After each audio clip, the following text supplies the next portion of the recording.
The tunnel. कहानी की शुरुआत में न्यू साउथ वेल्स में पानी की भारी कमी चल रही होती है, इसलिए गवर्नमेंट को इमरजेंसी लेवल पर नए सॉल्यूशंस ढूंढने पड़ रहे थे। तभी ऑफिशियल्स एक मैसिव प्रोजेक्ट अनाउंस करते हैं। प्लान ये था कि सिडनी की रेलवे ट्रैक्स के नीचे फैले हुए पुराने अंडरग्राउंड टनल्स में मौजूद ह्यूज वाटर रिजर्वायर को रिसाइकल करके इस्तेमाल किया जाए, क्योंकि उन टनल्स के नीचे करोड़ों लीटर्स पानी जमा था। गवर्नमेंट इस प्रोजेक्ट पर ह्यूज अमाउंट इन्वेस्ट करती है। ऑफिशियल्स का मानना था कि इससे पूरे स्टेट की वाटर क्राइसिस काफ़ी हद तक सॉल्व हो सकती है। इसी प्रोजेक्ट को कवर कर रही होती है जर्नलिस्ट नताशा। इंटरव्यू में नताशा बताती है कि उसने और उसकी टीम ने इस प्रोजेक्ट पर रिपोर्ट बनाने का फैसला किया था, लेकिन इशू सिर्फ पानी का नहीं था, क्योंकि उन्हीं अंडरग्राउंड टनल्स में बहुत सारे होमलेस लोग भी रहते थे। सालों से वो अंधेरी टनल्स को अपना घर बनाए हुए थे, और अगर गवर्नमेंट प्रोजेक्ट शुरू करती तो उन सभी लोगों को वहां से हटाना पड़ता। यही वजह थी कि काफी लोग इस डिसीजन के खिलाफ थे। गवर्नमेंट होमलेस लोगों को टनल से बाहर निकालना शुरू करती है, लेकिन काम उतना आसान नहीं था, क्योंकि नीचे टनल्स का पूरा नेटवर्क काफी बड़ा था। लंबे उलझे हुए रास्ते और हर तरफ अंधेरा। एक बार अंदर जाने के बाद रास्ता पहचानना लगभग इम्पॉसिबल था। इसी बीच एनवायरनमेंट मिनिस्टर पब्लिक में अनाउंस करता है कि टनल्स पूरी तरह खाली करवा दिए गए हैं और प्रोजेक्ट जल्द शुरू होने वाला है। लेकिन नताशा इंटरव्यू में बताती है कि उसके बाद अचानक कुछ अजीब होने लगा। जो प्रोजेक्ट हर न्यूज चैनल पर दिखाया जा रहा था, वो अचानक मीडिया से पूरी तरह गायब हो गया। यही नताशा को महसूस होता है कि कुछ छुपाया जा रहा है, और एक जर्नलिस्ट होने के नाते वो सच्चाई पता करने का फैसला करती है। फिर नताशा बताती है कि उसने अपने क्रू के साथ इस स्टोरी को कैसे इन्वेस्टिगेट किया। उसकी टीम में स्टीव नाम का कैमरामैन था, टैंगल साउंड इंजीनियर था, और पीट उनका प्रोड्यूसर। एक दिन रिसर्च करते समय नताशा को इंटरनेट पर एक वीडियो मिलता है। वीडियो में कुछ लोग उन्हीं अंडरग्राउंड टनल्स में घूम रहे होते हैं, लेकिन अचानक उनमें से एक आदमी बिना किसी ट्रेस के गायब हो जाता है। बस एक सेकंड वो कैमरा में दिखाई देता है और अगले ही पल गायब। ये वीडियो देखकर नताशा हैरान होती है। अब गवर्नमेंट का अचानक प्रोजेक्ट बंद करना और ये गायब होना, दोनों चीजें आपस में कनेक्टेड लगने लगती हैं। इसलिए नताशा डिसाइड करती है कि अब वो खुद उन टनल्स में जाकर सच पता लगाएगी। फिर वो अपने बॉस जॉन के पास जाती है और उसे अपनी इन्वेस्टिगेशन आइडिया के बारे में बताती है। जॉन उसकी बात सुनकर कहता है कि उसे प्रोड्यूसर पीट से कांटेक्ट करना चाहिए, लेकिन प्रॉब्लम ये थी कि पीट जल्द ही चाइना जाने वाला था अपने अगले असाइनमेंट के लिए, और नताशा और पीट एक दूसरे को बिल्कुल पसंद नहीं करते थे। इसलिए नताशा उसे डिस्टर्ब नहीं करना चाहती, लेकिन वो आखिरकार पीट से इस प्रोजेक्ट के बारे में बात करती है तो उसका रिएक्शन बिल्कुल वैसा ही होता है जैसा उसे उम्मीद थी, क्योंकि उसे अपना चाइना असाइनमेंट छोड़कर इस वियर्ड अंडरग्राउंड स्टोरी पर काम नहीं करना था। वो सीधे जॉन के पास जाकर कंप्लेन करता है, लेकिन जॉन हमेशा की तरह नताशा की साइड लेता है। वो पीट से कहता है कि उसे इस प्रोजेक्ट पर नताशा के साथ जाना ही होगा। आखिरकार पूरी टीम मजबूरी में इस असाइनमेंट के लिए तैयार हो जाती है। अब वो लोग गवर्नमेंट कॉन्फ्रेंसेस अटेंड करना शुरू करते हैं ताकि रिसाइकलिंग प्रोजेक्ट के अचानक बंद होने की असली वजह पता चल सके। इन्हीं कॉन्फ्रेंसेस के दौरान उन्हें ये पता चलता है कि सिर्फ होमलेस लोग टनल्स में रह नहीं रहे थे, बल्कि उनमें से कई लोग गायब भी हो चुके थे, और उन मिसिंग लोगों के बारे में कोई इन्फॉर्मेशन मौजूद नहीं थी। नताशा इस इश्यू पर एनवायरनमेंट मिनिस्टर से सवाल पूछती है, लेकिन वो हर सवाल अवॉइड कर देता है, जैसे वो जानबूझकर कुछ छुपा रहा हो। ये देखकर पूरी टीम को शक होने लगता है कि गवर्नमेंट को टनल्स के अंदर क्या हो रहा है सब पता है, लेकिन वो पब्लिक से सच छुपा रही है। अब नताशा अलग अलग होमलेस शेल्टर्स में जाना शुरू करती है ताकि कोई ऐसा आदमी मिल सके जो पहले उन टनल्स में रहता हो। काफी सर्च के बाद उसे ट्रेवर नाम का एक आदमी मिलता है। ट्रेवर पहले उन्हीं अंडरग्राउंड टनल्स में रह चुका था, इसलिए नताशा डिसाइड करती है कि उसका इंटरव्यू लिया जाए। इंटरव्यू के दौरान टीम उससे टनल्स के अंदर के माहौल के बारे में पूछती है। ट्रेवर शुरू में नॉर्मल जवाब देता है, लेकिन जैसे ही नताशा उससे मिसिंग लोगों के बारे में पूछती है तो उसकी सांसें तेज हो जाती हैं और वो अनकंफर्टेबल होकर इधर उधर देखने लगता है, जिसे देखकर पूरी टीम समझ जाती है कि नीचे कुछ बहुत अजीब हो रहा है। अब वो डिसाइड करते हैं कि उन्हें खुद टनल्स के अंदर जाकर सच्चाई देखनी होगी। इसके बाद नताशा ट्रांसपोर्ट डिपार्टमेंट को कॉल करती है ताकि ऑफिशियली परमिशन मिल सके, लेकिन उन्हें बताया जाता है कि रिस्ट्रिक्टेड एरिया में किसी को जाने की इजाजत नहीं है। लेकिन नताशा अब स्टोरी को छोड़ने के लिए तैयार नहीं थी। वो किसी भी कीमत पर सच सामने लाना चाहती थी, इसलिए वो अपनी टीम से झूठ बोल देती है। वो कहती है कि भले ही उनके पास परमिट नहीं है, लेकिन अगर कुछ गलत हुआ तो बॉस जॉन उन्हें बचा लेगा। असल में नताशा खुद भी नहीं जानती थी कि आगे क्या होने वाला है। रात होते ही पूरी टीम टनल्स के एंट्रेंस पर पहुंचती है। चारों तरफ अंधेरा और डिजर्टेड रेलवे एरिया होता है, लेकिन जैसे वो अंदर जाने लगते हैं एक सिक्योरिटी गार्ड उन्हें रोक देता है और कहता है कि रिस्ट्रिक्टेड एरिया में एंट्री अलाउड नहीं है। नताशा सिक्योरिटी गार्ड को पैसे देकर मनाने की कोशिश करती है, लेकिन इससे वो गुस्से में उन्हें तुरंत वहां से जाने को कहता है। कुछ देर सर्च करने के बाद उन्हें टनल्स में घुसने का एक दूसरा रास्ता मिल जाता है। यहीं सीन स्टीव के इंटरव्यू पर शिफ्ट होता है। स्टीव बताता है कि उस जगह पहुंचते उसे कुछ अजीब महसूस होने लगा था, इसलिए उसने डिसाइड किया कि वो हर मोमेंट को रिकॉर्ड करेगा ताकि अगर कुछ गलत हुआ तो फुटेज कम से कम प्रूफ बन जाएगी कि वहां जाने का आइडिया नताशा का था। फिर वो बताता है कि जब वो लोग अंदर गए तो उन्होंने पीछे के डोर्स बंद कर दिए थे ताकि किसी को पता ना चले कि वो रिस्ट्रिक्टेड एरिया में घुसे हैं। लेकिन बाद में स्टीव को एहसास होता है कि वही उनकी सबसे बड़ी गलती थी। आखिरकार पूरी टीम टनल्स के अंदर पहुंच जाती है। वहां काफी अंधेरा होता है। फ्लैश लाइट्स के बिना उन्हें कुछ दिखाई नहीं दे रहा था। एक टनल से निकलती दूसरी टनल और कई सारे रास्ते जो मैप्स में भी मौजूद नहीं थे। कुछ दूर चलने के बाद उन्हें होमलेस लोगों का सामान दिखाई देता है, यानी गवर्नमेंट झूठ बोल रही थी। एरिया पूरी तरह खाली नहीं करवाया गया था। अब नताशा कैमरा पर एक्सप्लेन करती है कि ये टनल्स असल में अंडरग्राउंड रेलवे नेटवर्क के लिए बनाई गई थी, लेकिन वर्ल्ड वॉर 2 के दौरान इन्हें एयर रेड शेल्टर्स की तरह भी इस्तेमाल किया गया था, यानी युद्ध के समय सोल्जर्स यहाँ छिप कर रहते थे। इसीलिए पूरे एरिया में रहने के लिए जरूरी सारी सुविधाएं मौजूद थी। आगे बढ़ते हुए टीम डॉक्यूमेंट्री के लिए फुटेज रिकॉर्ड करती रहती है। कुछ देर बाद वो एक अंडरग्राउंड लेक तक पहुंचते हैं। यही वो वाटर रिजर्वायर था। नताशा कैमरा के सामने खड़ी होकर रिकॉर्डिंग शुरू करती है और बताती है कि गवर्नमेंट इसी रिजर्वायर का पानी रिसाइकल करना चाहती थी, लेकिन इसी दौरान अचानक टैंगल्स कुछ सुनता है। वो बीच में सबको रोककर पूछता है कि तुम लोगों ने वो आवाज सुनी, लेकिन बाकी सब कहते हैं कि उन्हें कुछ सुनाई नहीं दिया।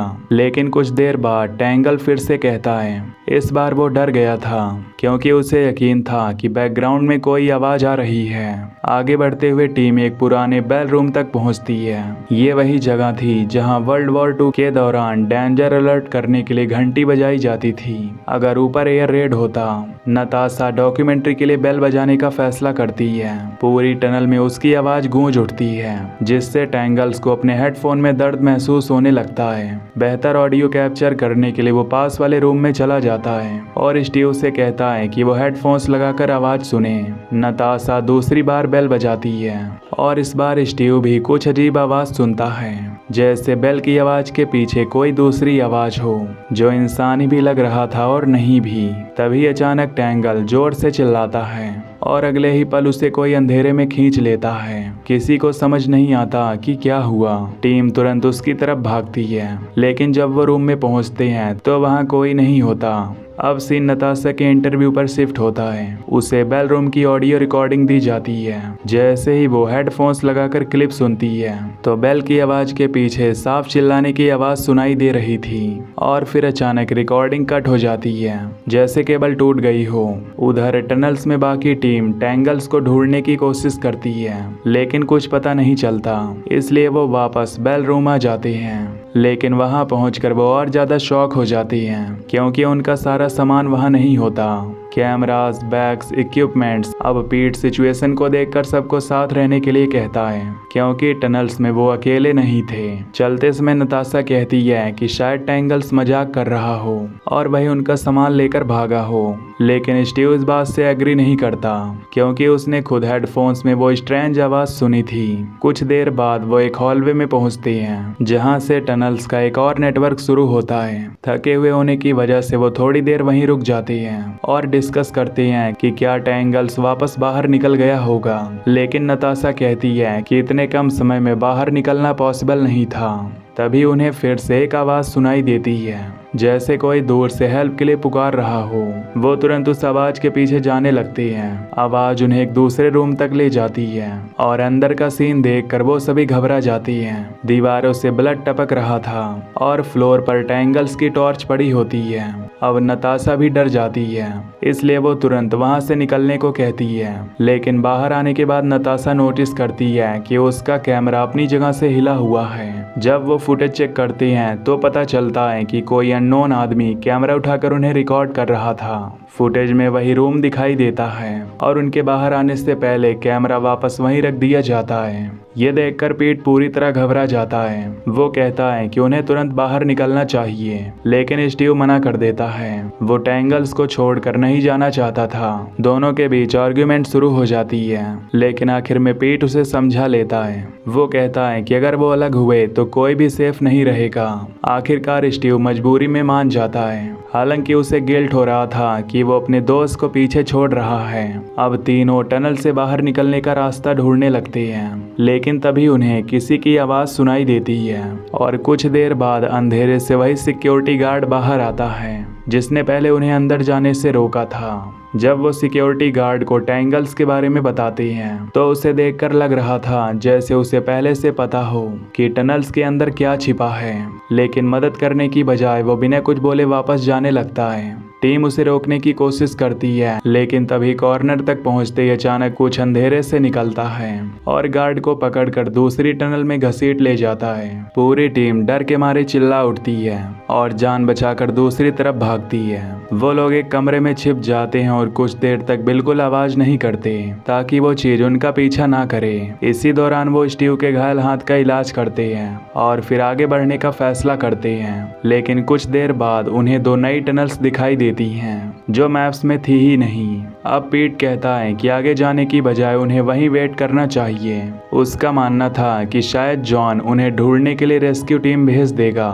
स्टीव भी उसकी बात मान जाता है, लेकिन तभी पीट को पता चलता है कि नताशा ने जॉन को कभी बताया ही नहीं था कि वो टनल्स में जा रहे हैं। ये सुनते ही पीट नताशा पर चिल्लाने लगता है कि उसकी लापरवाही की वजह से सबकी जान खतरे में पड़ गई। नताशा कहती है कि वो किसी भी कीमत पर स्टोरी को सबके सामने लाना चाहती थी, लेकिन पीट अब पूरी तरह टूट चुका था। वो सीधे नताशा को टैंगल्स की मौत का जिम्मेदार ठहराता है। गुस्से में वो कैमरा उससे छीन लेता है और उसे फोर्स करता है कि वो कैमरा पर एडमिट करे कि उसकी सेल्फिशनेस की वजह से उनका दोस्त मारा गया, लेकिन नताशा कुछ बोल नहीं पाती। आर्ग्यूमेंट के बाद ये फिर आगे बढ़ते हैं, लेकिन तभी उन्हें एक आवाज सुनाई देती है। वो तुरंत सारी लाइट्स बंद कर देते हैं और नाइट विजन कैमरा इस्तेमाल करते हैं। कुछ देर बाद उन्हें सिक्योरिटी गार्ड दिखाई देता है, लेकिन उसकी हालत काफी खराब थी। तभी पानी के अंदर से धीरे धीरे क्रिएचर बाहर आता है। उसका शरीर इंसान जैसा था। क्रिएचर धीरे धीरे गार्ड का सिर घुमाना शुरू करता है और उसका गर्दन तोड़ देता है। ये देखकर नताशा चीख पड़ती है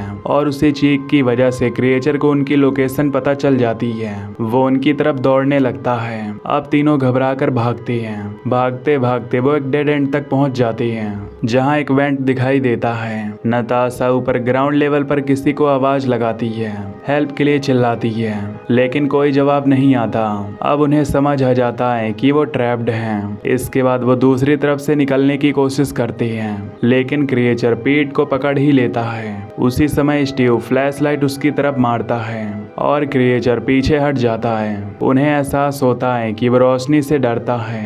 अब उनकी सिर्फ एक ही उम्मीद थी, लाइट। कुछ देर बाद एक और डेड एंड मिल जाता है जो लकड़ियों से बंद था। काफी कोशिशों के बाद वो लकड़ियां हटाते हैं और अगले रूम में पहुंचते हैं। यहाँ दिखाई देता है कि जैसे कोई वहां रह रहा था, लेकिन अगले ही पल वो फ्लोर पर ह्यूमन मीट देखते हैं। और समझ जाती हैं कि क्रिएचर सिर्फ अटैक नहीं करता, वो इंसानों को खाता भी है। तभी अचानक उनकी लाइट बंद हो जाती है, लेकिन जैसे लाइट वापस ऑन होती है, क्रिएचर सीधे पीट और स्टीव पर हमला कर देता है। इस बीच नताशा डर कर अलग दिशा में भाग जाती है और उसके हाथ में सिर्फ नाइट विजन होता है। वो रास्ता ढूंढने की कोशिश करती है, लेकिन तभी क्रिएचर उसके सामने आ जाता है। इस बार क्रिएचर उसे पकड़कर सीधे अंडरग्राउंड लेक में घसीट ले जाता है और कैमरा अब भी रिकॉर्डिंग करता रहता है। उसकी चीखें पूरे टनल्स में गूंजती रहती हैं। दूसरी तरफ स्टीव और पीट उसकी आवाज सुनकर उसकी तरफ भागते हैं, जहां पीट खुद क्रिएचर को डिस्ट्रैक्ट करता है ताकि स्टीव नताशा को बचाकर ले जा सके।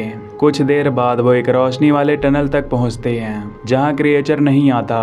फिर वो वापस जाकर घायल पीट को उठाते हैं और किसी तरह उसे घसीटते हुए रेलवे प्लेटफॉर्म तक ले आते हैं। आखिरकार वो स्टेशन तक पहुंचने में कामयाब हो जाते हैं। यहाँ नताशा किसी का फोन लेकर इमरजेंसी कॉल करती है। इसके बाद मूवी के एंड में बताया जाता है कि पीट की ज्यादा ब्लड लॉस होने की वजह से मौत हो गई। नताशा ने जर्नलिज्म छोड़ दी, जबकि स्टीव अब भी कैमरामैन की जॉब कर रहा है। लेकिन टेंगल्स कभी नहीं मिला। उसकी फैमिली आज भी उसके वापस आने का इंतजार कर रही है और पुलिस इन्वेस्टिगेशन आखिर में बंद कर दी गई, क्योंकि एविडेंस कॉन्ट्राडिक्टरी था, यानी सच शायद कभी ऑफिशियली सामने आया ही नहीं। और ये मूवी यहीं पर खत्म हो जाती है। तो दोस्तों, वीडियो को लाइक और चैनल को सब्सक्राइब कर लीजिए। Till then take care, love you, bye bye.